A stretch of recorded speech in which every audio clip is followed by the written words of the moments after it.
Welcome to the Rampant Discourse YouTube channel. I'm your host, Paul Essen. I'm Andrew Riley.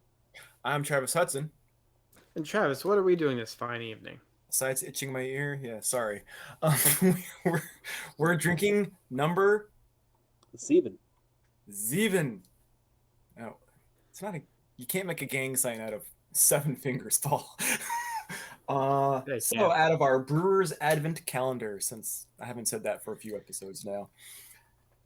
Should I make it hard on myself, Andrew, or can I come? You should definitely make it hard on yourself. Go easy. Go easy tonight.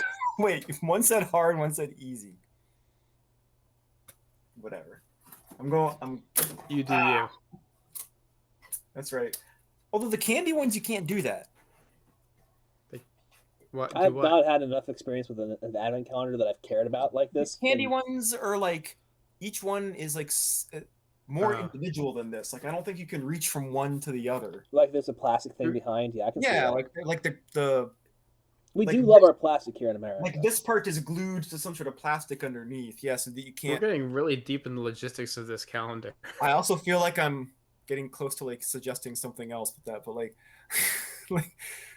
all right. Anyway, what are we drinking tonight, Travis? Yes, thank you, Paul, for showing it. Kurpfalzbräu Kellerbier, traditionally brewed in the heart of Germany. Brauerei Folungen, 1752. This is some old beer. Well, the brewery's been around since 1752. I understand. The interesting thing here is actually the brewery is called Veldbrau, not Fulung, which is interesting. We are drinking another Helles. From my quick research, it is apparently a Pilsner style Helles rather than a straight Helles, but I have very little confirmation of that, which is interesting. Hold on, wait. So this could be a Pilsner or it could be a Helles. I'm not sure. Oh, okay. I was going to say, you said something about different types of Helles. So Pilsner is a Helles? A Pilsner is a Helles, and that it's a light beer, but it's not a Helles style light beer, right? So there's Hell beer, which is all light beers generally, and then there's Helles, which is a specific style of a light beer. So what does... Okay, now we'll back up even further. What does hell mean in German? Light. Okay. But light in the sense of it is the absence of dark, the opposite of dark, not light as in the light. Or light as Normally at this time I would be pouring my beer, but first of all, it sounds like Travis is already doing that. And secondly, I seem to have forgotten to bring my glass. So I will be right back. That, Paul? No. Go get it done. Get it done. Go. Hurry. The host is so you guys go ahead. I'll be right back. All right. I think maybe pulling the curtain back. I think Andrew forgot his last time. I guess I'm up next time. All right.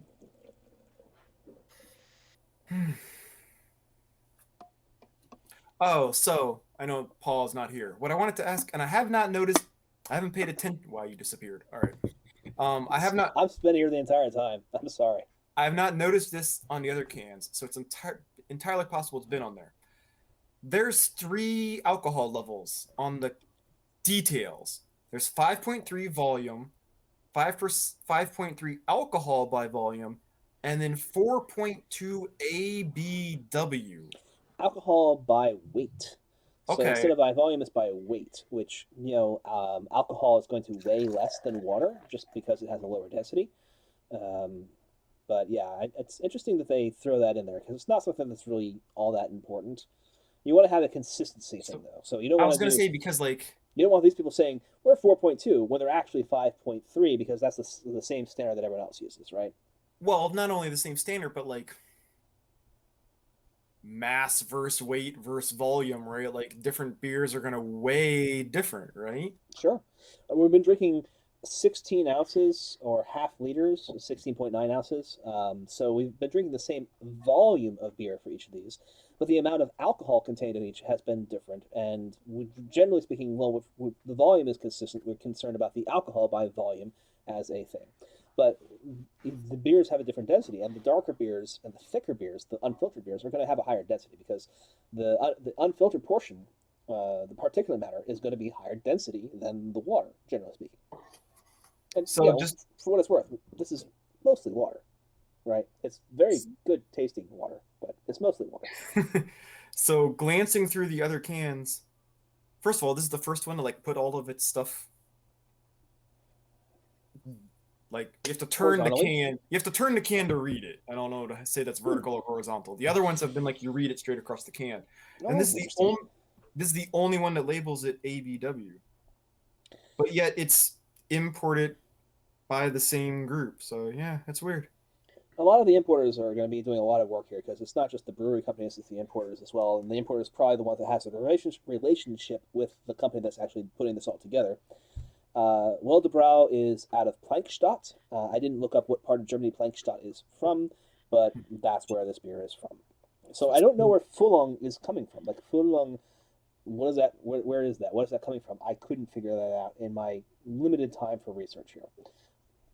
So there's a lot of unknowns with this beer, and my first sip was surprising. So I need to have some more sips here. Can I show it?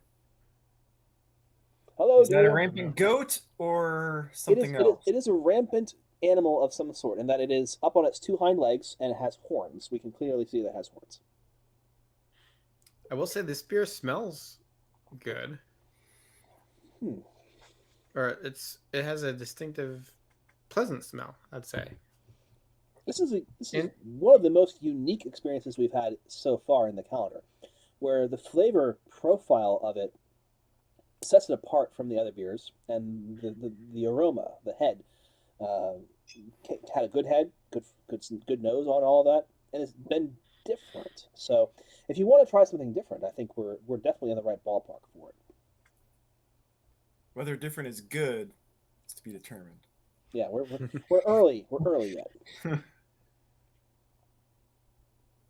Because yes, first blush, not sure I'm a fan. So already. Well, let's move back to our conversations from previous days. I took my notes, and while we drink, I can give you some insight, and then you can tell me what you think about the beer as we go on. We had some discussion about whether Gen Con was in Indianapolis or Atlanta or somewhere else. Gen Con is in Indianapolis. The convention in Atlanta that I was thinking of is Dragon Con, so that was why I was thinking of Atlanta. Okay, you're in the same ballpark at least. All right. So that's why that came up. And we were also discussing sweetbread. Sweetbread is obviously not bread.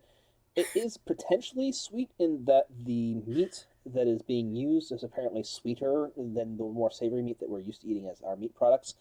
And traditionally, it's coming from the throat or the thymus glands, or maybe the pancreas. So it's glandular or organ meat. So we don't eat that so often in America. And one more bookkeeping note: Kiss Kiss Bang Bang is 2005. I was right twice. Two time. What was the first thing you were right about? Andrew just said whatever the first thing Andrew talked about. Oh, Gen Con was in Indianapolis. Gen Con is in Indianapolis. Yeah, Travis mentioned that Gen Con was in Indianapolis, and I said, "Isn't it in Atlanta?" And I was absolutely wrong. I was thinking of Dragon Con. I just was hoping you were not counting that Kiss Kiss Bang Bang was some definitive movie that Robert Downey Jr. was great in as being right. Oh, I did mention that to my wife, and she said something about Heart and Souls was like the movie she thinks of about Robert Downey Jr. I think you're going to have an easier time convincing us on this panel that Sherlock Holmes was a better movie than it actually was. Well, but okay, we're going too far down this again. But did Paul say pre Iron Man or just outside Iron Man? He said outside of the Marvel universe. Oh, okay. Just outside of the MCU. Didn't matter what time. I forgot about Tropic Thunder. I will grant you Tropic Thunder. That is a masterpiece. But I don't think Robert Downey Jr. has been in a good movie outside of the MCU, besides Tropic Thunder. That's my supposition. I think it's just something I looked up. So I think it's just movies you don't like. That could be fair. Movies I don't like are no good. I see. Because by definition, only we had a podcast series about these movies that you don't like. QED. By definition, go listen to 1994, where I'm pretty sure I got Natural Born Killers in one of the categories. Spoiler alert. But... Yes, but you like bad movies. All right. No comeback there, huh? I don't know how to come back from a masterpiece that is Natural Born Killers. Boom. Boom. Gotcha. Right. And all the real millennials are going like the olds. Yeah, we are old, in fact. Can't even hold our Yep. liquor anymore. Do I have the most weight? I'm coming in a little at the temples. You probably can't see it on the Oh, video at I all. don't- But I got some coming in there. There you go. Paul's staying quiet, so. Well, so are we talking about the hair or the beer? Because I was going to say something about the beer. Okay. Talk Bring about us the beer, The back- hair, please. my Bring us hair back is on all top. still gloriously all non-gray. If that's Bring what us we're back talking on about. topic, Paul. So, I think you two have been implying that you haven't liked the taste of the beer, and I'm coming around to your way of thinking. At first, I was like, oh, it's not bad, but there's something about it. It's got some sort of aftertaste to it, and I can't really put my finger on it, but I'm not impressed by it. That's all I can really say. In the limited research I was able to do about Wildebräu, they have very high ratings for their beers in general. I didn't see a lot of ratings on this beer in particular, but they are a well-renowned brewery, so I don't want to speak ill of them at all. And I don't want to speak ill of this beer. I'm still too early into this beer to really make any true considerations, but it has a characteristic to it which is unique. And again, I think that's meaningful. Like, if you want to try something unique, something outside of your ordinary, this is a good place to go for it.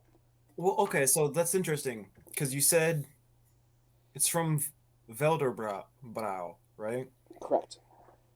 The only time I see that mentioned is on the tiny type on the side of the can. There is no mention of the brewery on the front. That seems Right. And so I mentioned odd, that this I guess. concept of Brauerei Fulung, that usually means the Fulung Brewery. I can't find any information about that. Well, what does Fulong mean anything? I've not been able to determine it. It's not a word I'm familiar with. If it's a word in German, I don't know what it means. FYI, use with an umlaut is why I never got an A in English in German. I could not pronounce U with an umlaut on it to satisfy my German teacher. So the umlaut means that you add an E to the end of it. So U is U, and U umlaut is U. Yeah, academically, I know what I'm supposed to do. I could never do it to satisfy. It was like, I'm sure I'm not doing it to satisfaction of the German speakers out there. They're like, make, oh, this Andrew guy doesn't know what the hell he's talking about. because I think American hick.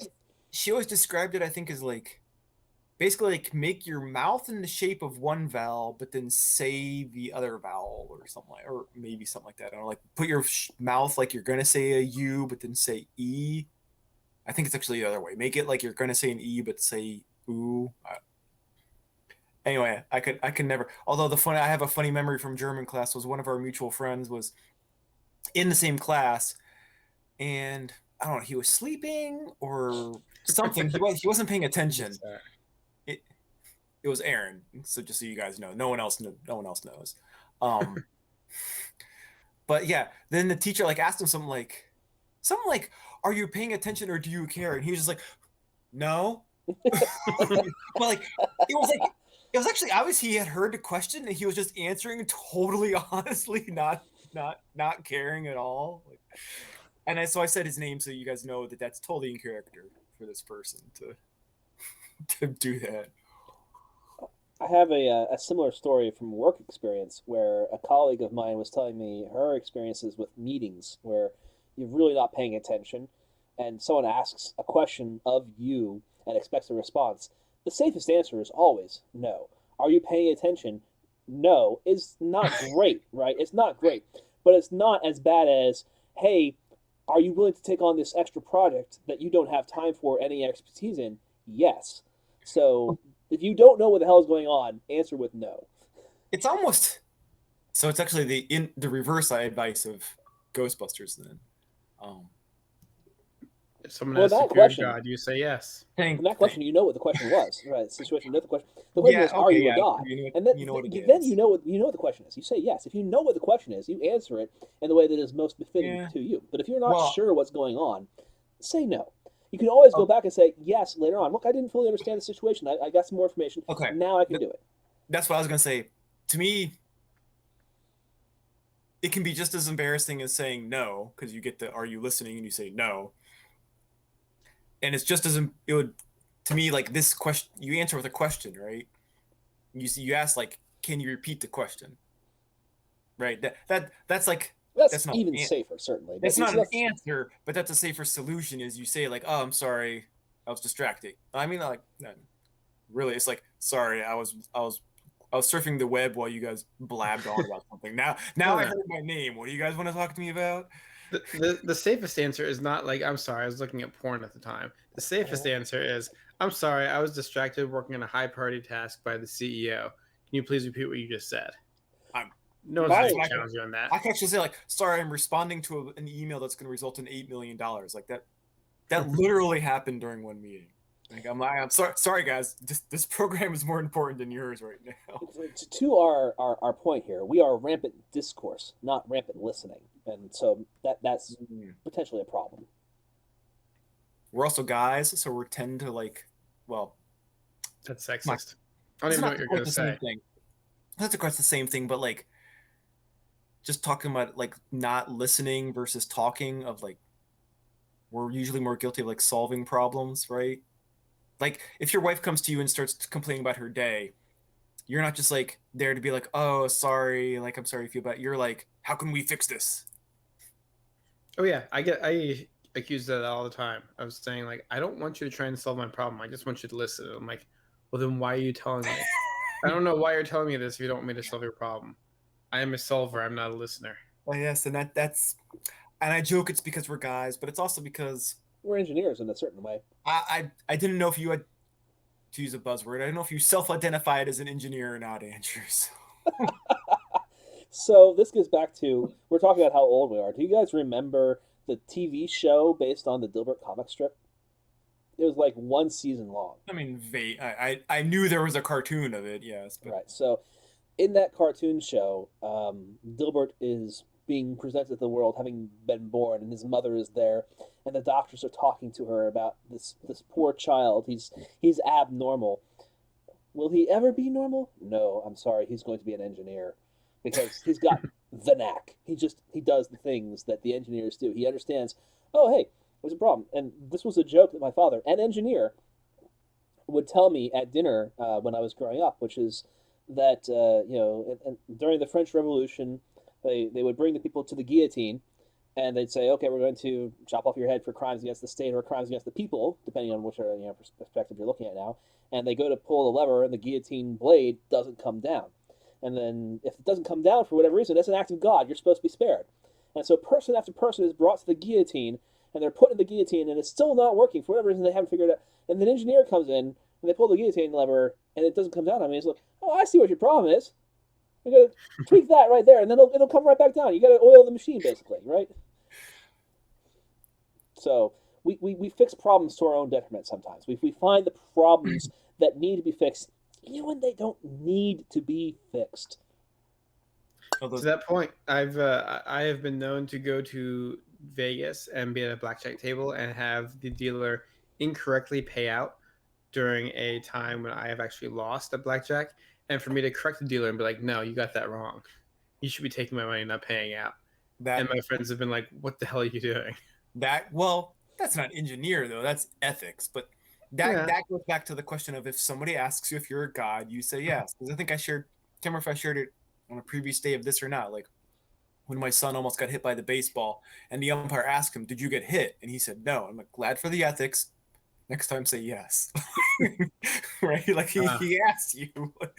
Teaching me young to lie. I don't Play know. the Actually, game. I don't think I told my son that. I told the dad sitting next to me that like I'm glad he was ethical and said no. Next time he should say yes. But before we get off the engineer topic, one of again another one of our mutual friends, um, he has a shirt that I think all of us could actually wear because he says like I'm a dad, engineer, and an engineer. I'm right twice.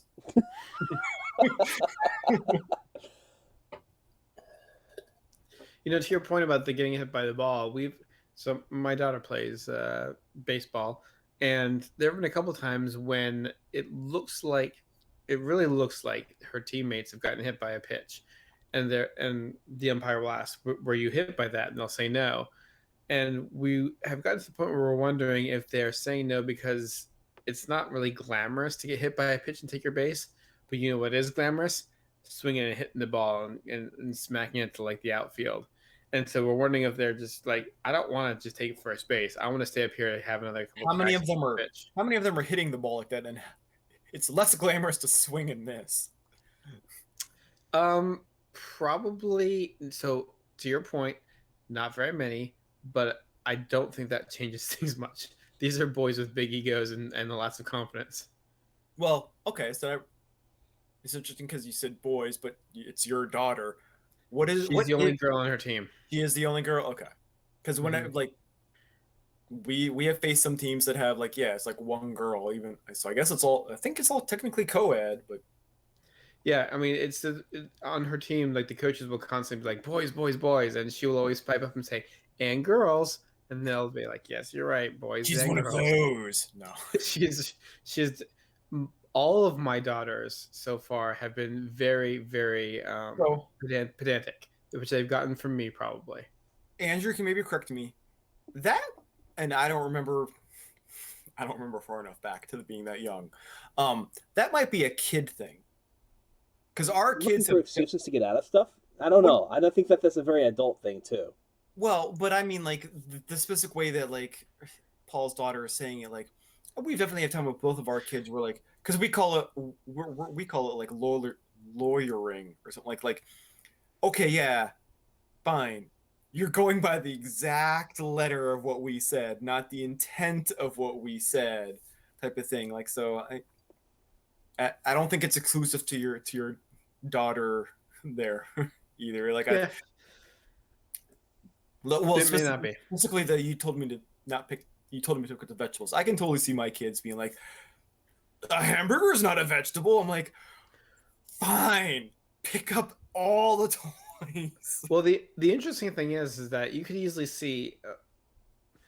Maybe it's just maybe it's not really a huge difference, but I don't think there was any malice in my daughter at that point. She wasn't just trying to like find the loophole to be lazy. She was just trying to listen. She's trying to do what she was told to do, right? And she was told to pick up the the wooden vegetables, not the other stuff.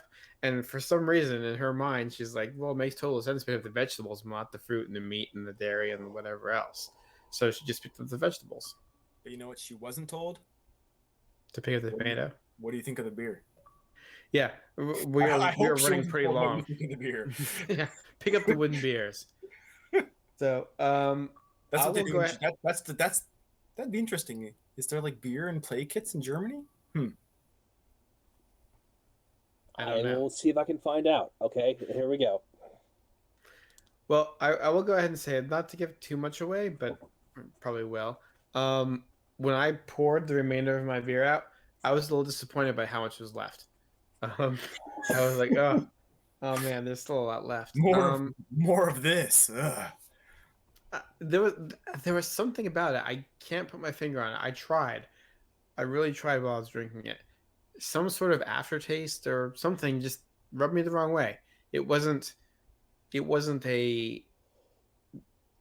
It wasn't tasty. It wasn't a yummy flavor, but it also wasn't like crisp and refreshing. Right? It was just kind of like it was a kind of a bad taste in my mouth, and I don't know what it was. So, yeah, I'm probably giving away what my verdict, my gladiator verdict is going to be, but that's what I thought about the beer.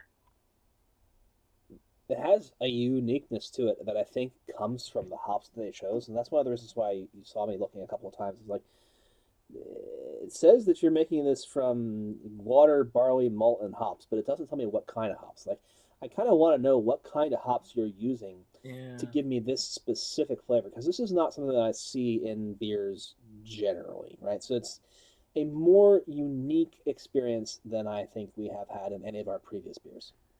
And I'm wondering if I've noticed that none of them, not just this one, none of them have told us what the hops are.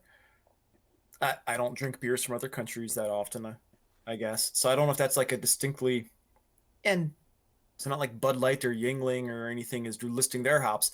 That seems to be a very like local craft brew thing to list the hops you use. They never list the malt, which is kind of interesting too. But it's always listing the hops that they use. And yeah, so I'm not surprised it's not on the can.